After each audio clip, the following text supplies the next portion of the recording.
Être femme et vivre, ce n'est pas seulement marcher dans la lumière. C'est parfois avancer dans l'ombre d'un virus silencieux, le VIH-Sida.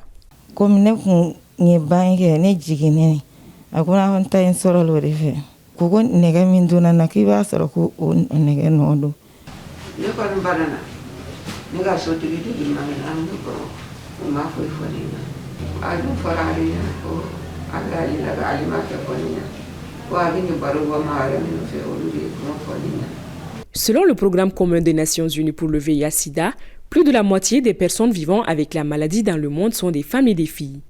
Un virus dont les modes de transmission sont aujourd'hui bien connus des spécialistes. La transmission se fait en gros par 3 voies. Il y a la transmission sanguine, c'est ainsi qu'on peut dire les lames, les aiguilles. Donc tout ce qui peut blesser, piquer, couper, quand ça blesse quelqu'un qui est infecté, ça peut transmettre à quelqu'un qui n'est pas infecté. La transfusion sanguine, la plus fréquente, c'est la transmission sexuelle. La transmission sexuelle représente en Afrique chez les adultes à peu près 90% des transmissions. La troisième voie de transmission, c'est la voie de transmission verticale, de la mère à l'enfant. Il y a des échanges à travers le placenta entre le sang de la maman et le sang de l'enfant. Ça peut se transmettre depuis la grossesse, depuis que l'enfant est dans le ventre. Mais ça se transmet surtout le jour de l'accouchement quand l'enfant vient dans le sang. Aussi, après l'accouchement, par l'allaitement maternel, parce qu'on retrouve, quand il y a beaucoup de virus dans le sang, on retrouve une certaine quantité contaminante dans le lait maternel. Au Mali, la prévalence est de 1,5% chez les femmes contre 1% chez les hommes, d'après les dernières estimations de l'ONU-SIDA et les enquêtes démographiques et de santé au Mali. Une réalité qui s'explique autant par la biologie que par la société. Il y a la polygamie qui est là. Si jamais un homme est infecté, il se peut que cette seule personne puisse infecter 1, 2, 3 femmes. Lors des rapports sexuels, quand un homme est infecté, il va déposer son sperme avec le virus au niveau du vagin de la femme qui est tapissé par une fine couche, plus transversable par les microbes que la peau. L'homme, c'est plutôt la peau qui est plus importante au niveau de l'appareil sexuel. La femme a une plus grande surface et en plus, le liquide déposé dure plus chez la femme que chez l'homme. La table d'accouchement, quand une femme descend, une femme monte encore. Donc nous sommes exposés là-bas aussi. Il y a les aînés, les dames qui font les aînés aussi, infectés à travers leur profession. Donc il y a les professionnels sexuels aussi, les travailleuses du sexe. On parle de mariage précoce. L'appareil génital n'est pas tout à fait la même chose quand on est dans la puberté qu'à la fin, quand on devient femme. 60% de cas de VIH qu'on reçoit, il y a à peu près 10% de femmes de plus que les hommes. Mais au-delà de ces chiffres et données médicales, que savent réellement les citoyens du VIH-Sida? Entre idées reçues, expériences personnelles et constats sociaux, nous avons donné la parole aux habitants de Bamako.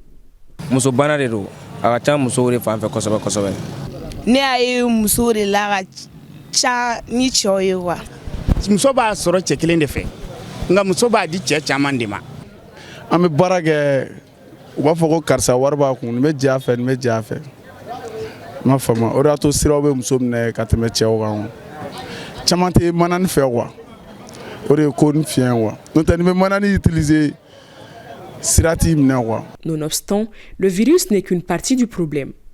Pour beaucoup de femmes, le diagnostic marque le début d'un second combat, celui de la stigmatisation.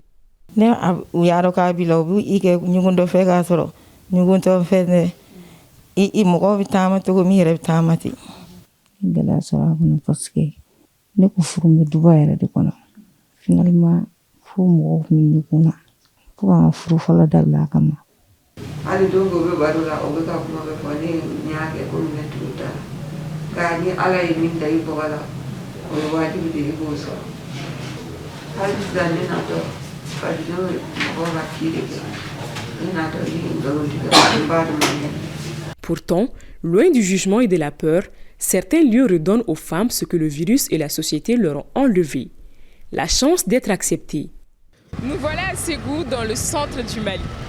Et ici, comme dans les autres régions du pays, les femmes ont le VIH-Sida, souvent à cause de violences sexuelles, à la suite de mariages précoces ou encore à cause de relations qu'elles n'ont pas choisies. Et dans cette fenêtre également, nous allons continuer à comprendre pourquoi être femme reste encore un facteur de risque face au VIH-Sida.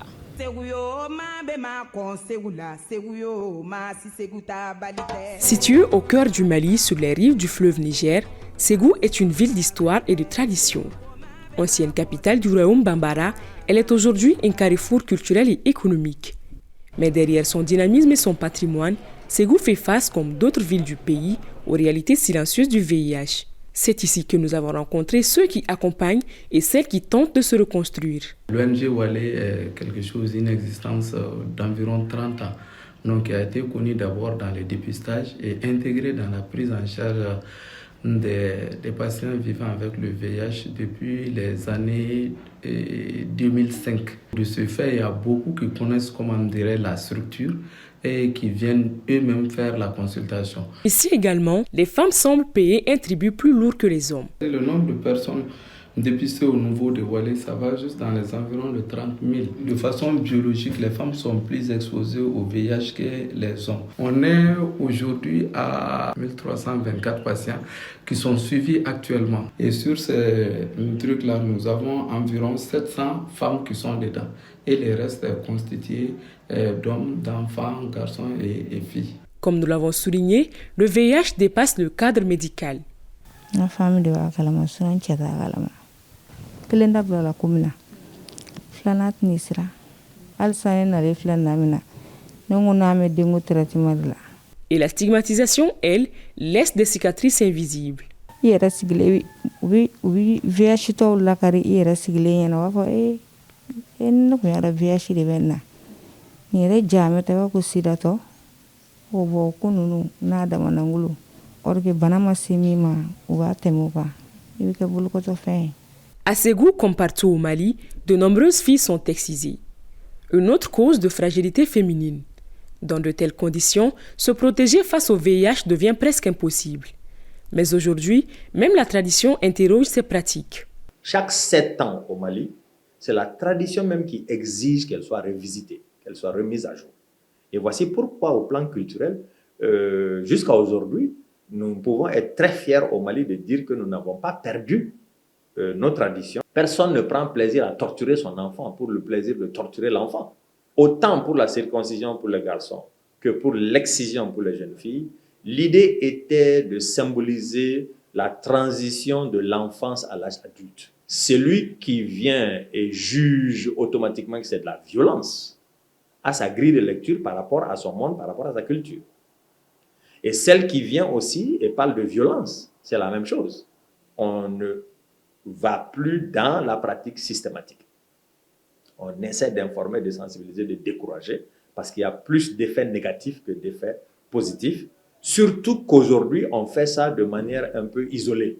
Aujourd'hui, la lutte contre le VIH ne se gagne pas uniquement dans les hôpitaux. Elle commence par un geste simple, le dépistage. Connaître son statut, c'est déjà reprendre le contrôle. Avec un traitement suivi correctement, une personne vivant avec le VIH peut mener une vie normale et ne plus transmettre le virus. Aujourd'hui, tout Malien, homme ou femme, doit aller se faire dépister. Encore plus la femme, parce que si la femme se dépiste, elle sait si elle doit prendre le médicament pour elle et pour son enfant si jamais elle tombe enceinte. Et ce traitement comprend même les ARV, permet de réduire la transmission, parce que quand quelqu'un a une charge virale indétectable parce qu'il prend correctement ses ARV, il ne transmet plus. Quand tu vas te marier, il faut faire des bilans prénuptiaux. Chose que nous, les femmes, on ne fait pas ça.